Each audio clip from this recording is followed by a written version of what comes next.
फिर जब मदीनतुल मुनव्वरा को आका ने अपना वतन बनाया तो मक्का वतन था तो उसकी मोहब्बत का यह आलम, और जब मदीना वतन बना तो उसकी मोहब्बत का यह आलम है। लोगों, ये मेरा शहर है मदीना, मदीना इससे मोहब्बत करो। जो मेरे मदीना से मोहब्बत करेगा, इस शहर की तकलीफों पे सब्र करेगा, मैं उसकी शफाअत करूंगा। और दूसरी रिवायत में फरमाते हैं, जिनसे हो सके वो मेरे शहरे मोहब्बत मदीना में मरे, क्योंकि यहां जो इंतकाल कर जाएगा उसकी शफाअत मैं करूंगा।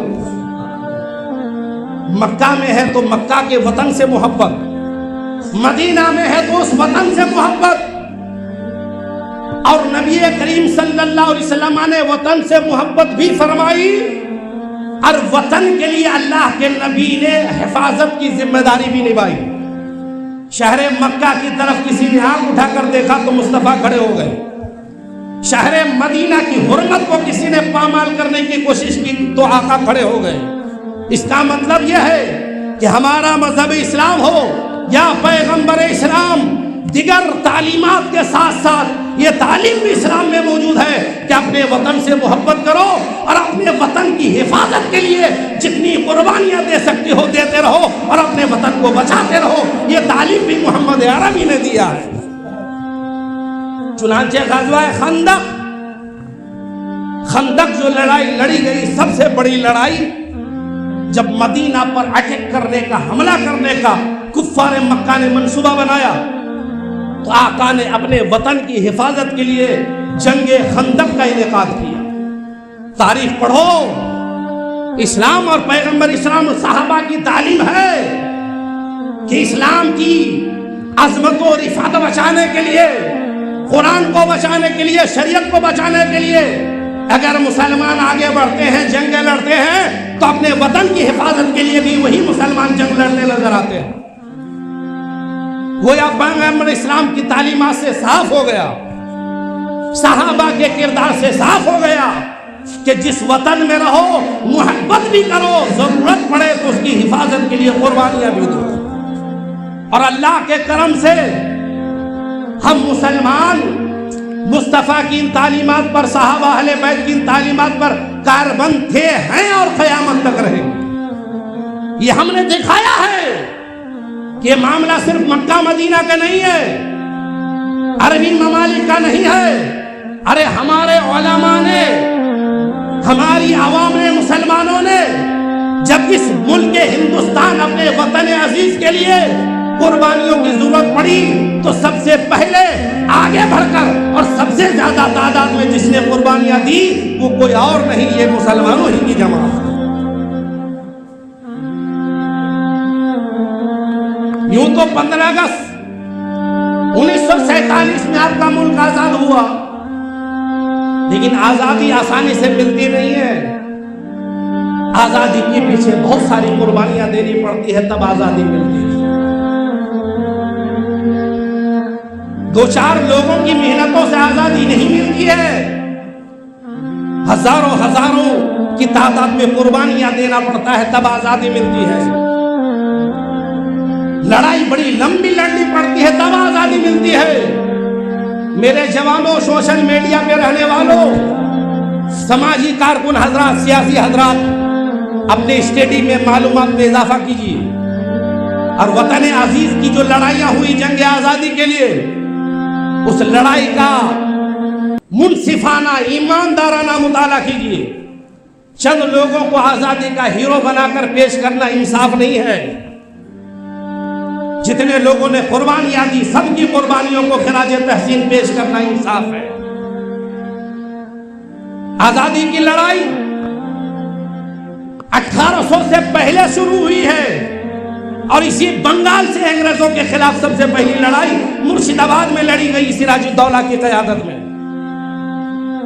अल्हम्दुलिल्लाह बंगाल को, कलकत्ता को यह शरफ हासिल है कि हिंदुस्तान में जब भी कोई इनकलाब पैदा हुआ, इनकलाब का सबसे पहला शोला अगर कहीं से भड़का है तो बंगाल की सरजमीन और कलकत्ता की सरजमीन। हमें फख्र है कि हम लोग ऐसे शहर में और ऐसे स्टेट में रहते हैं। 1800 से पहले से आजादी की जंग लड़ी जा रही है।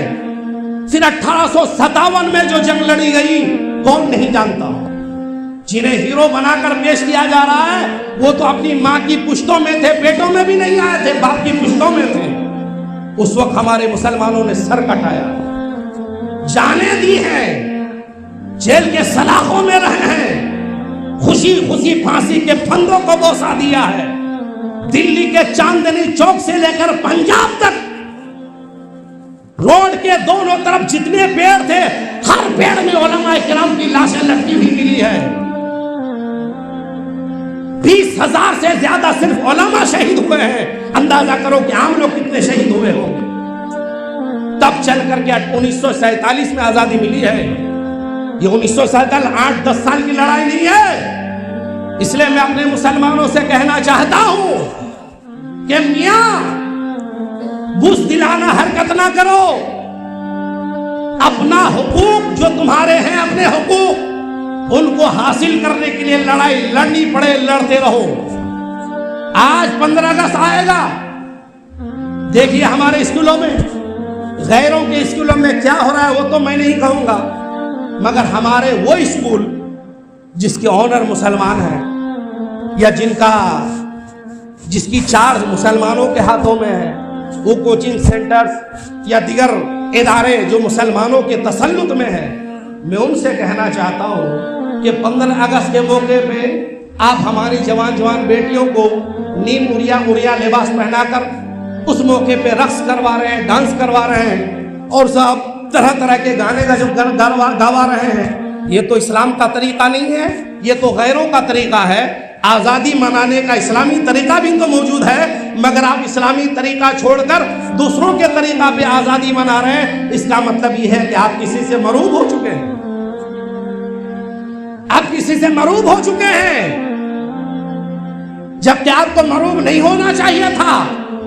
अरे इस मुल्क की आज़ादी में अगर गैरों का 20% हिस्सा है तो अरे मुसलमानों तारीख है, मैं साबित करके दिखा दूंगा 80% हिस्सेदारी आपकी है।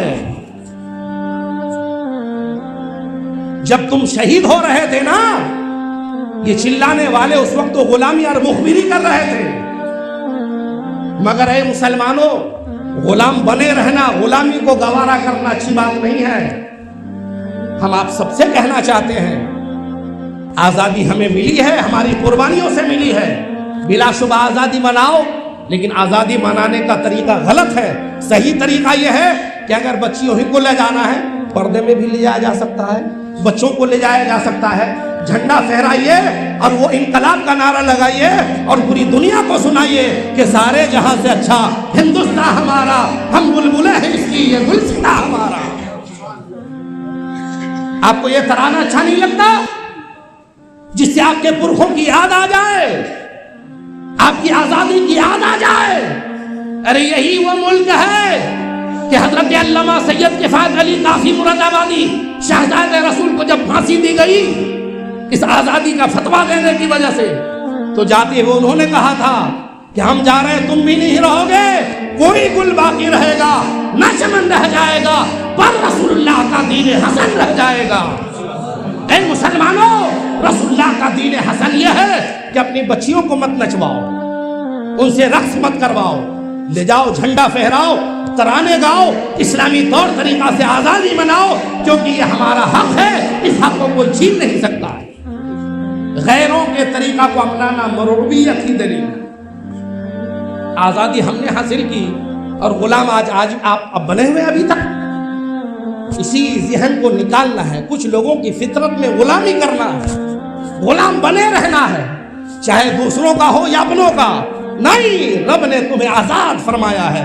अल्लाह के नबी सरवरे कायनात सल्लल्लाहु अलैहि वसल्लम अगर कोई किसी को गुलाम बनाए रहते तो अल्लाह के नबी इरशाद फरमाते कि रब ने तो इसे आजाद बनाया है, तुम्हें यह कब हक मिला है कि तुम उसे गुलाम बना लो? नहीं, इस्लाम आजादी को पसंद करता है, गुलामी को कभी पसंद नहीं करता, बल्कि इस्लाम गुलामों को आजाद करने ही के लिए आया है।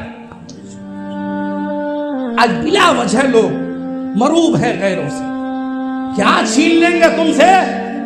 कुछ नहीं छीन सकते हैं। अल्हम्दुलिल्लाह मेरे ख्वाजा का ये हिंदुस्तान, उलमाए किराम का लहू कभी जाए नहीं जाएगा। करबला में लहू पिलाया, इस्लाम चमक रहा है। इस हिंदुस्तान को हमारे उलमा ने लहू पिलाया। इंशाअल्लाह ये मुसलमान यहाँ हमेशा से हैं और इंशाअल्लाह हमेशा रहेंगे। मरूब मत हो किसी से, अपने हुकूक की लड़ाई लड़ो। जालिमों की हौसला अफजाई से बड़ा जुल्म और कुछ नहीं है।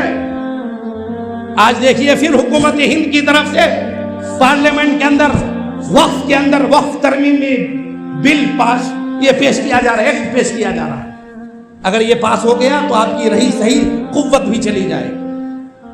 अगर हम पहले ही दिन पहली बार जिस वक्त हुकूमत ने इस्लामिक लॉ के अंदर, मुस्लिम पर्सनल लॉ के अंदर इंटरफियर किया था, उसी दिन अगर हम सड़कों में निकल गए होते और अपनी लड़ाई लड़ ली होते तो आज नहीं होता। आज देखिए हर साल कभी तलाक का मामला लेकर, कभी खुला का मामला लेकर, कभी नस्खा का मामला लेकर, कभी एनआरसी का मामला लेकर, कभी वक्फ का मामला लेकर, कभी कोई ना कोई मामला लेकर मुसलमानों को टारगेट किया जा रहा है। कभी बुर्का और हिजाब का मामला लेकर मुस्लिम पर्सनल लॉ में इंटरफियर करने की कोशिश की जा रही है। जबकि एक्ट मौजूद है, जब मुल्क बना है तो सबको हिस्सेदारी दी गई है। हम हुकूमत हिंद से कहना चाहते हैं कि हम किसी के राइट में, हुकूक में इंटरफियर नहीं करते। हमारे हुकूक में कोई इंटरफियर करे तो हमें यह भी बर्दाश्त नहीं है। इसलिए हमारे समाजी लोगों को, सियासी लोगों को सब कुछ बालाए ताक रखकर अपने मजहब के तहफ़्फ़ुज़ के लिए और अपने हुकूक की बाजियाबी के लिए आवाज उठाना चाहिए कानूनी दायरे में रहकर। क्योंकि अगर ये वक्फ तरमीमी एक्ट पास हो गया तो ये मुसलमानों न जाने कितनी मस्जिदें, कितने मज़ारा, कितने मदरसे, कितनी खानकाहें खतरे में पड़ जाएगी, आप सोच नहीं सकते। प्रॉपर्टी हमारी है, जायदाद हमारी है, जमीनें हमारी है, हुकूमत कोई और करे, इस्तेमाल कोई अपनी मर्जी से करे, ये कभी नहीं होने दिया। इसलिए जरूरत है हमारे सारे जवानों को कि मुल्क की कवानीन की जानकारी भी हासिल कीजिए, मुल्क की हालात से बाखबर भी रहिए और अपने वतन अजीज में रहकर अपने वतन की हिफाजत ले, अपने हुकूक की बाजियाबी के लिए आवाजें भी उठाते रहिए कानूनी दायरे में। तब जिंदा रहेंगे आप, और यही जिंदा कौम की एक पहचान होती है। वो कौम मरी ही तस्वुर की जाती है कि उसका हुकूक छीन लिया जाए, जायदाद छीन लिया जाए, हमला हो, उसके मजहबी शियार को खत्म किया जाए और सर झुकाकर आमन्ना सद्दक ना करे। ये मुर्दा कौम की अलामत है।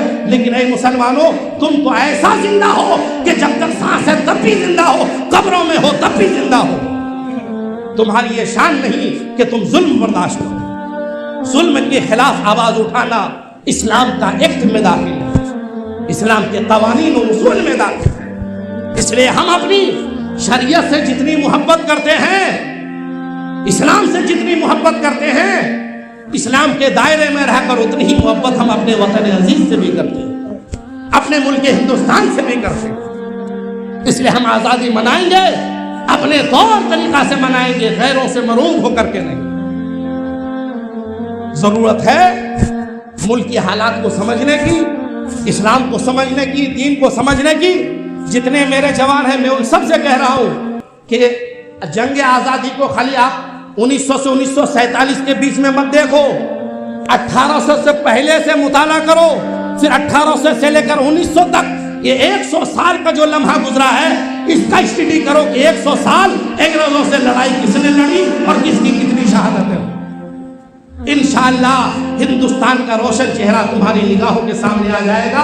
परवरदिगार आलम हमारे वतन अजीज की हिफाजत फरमाए और मुसलमानों की शान और शौकत को और अज़मत रफ्ता को बहाल करने की तौफीक अता फरमाए।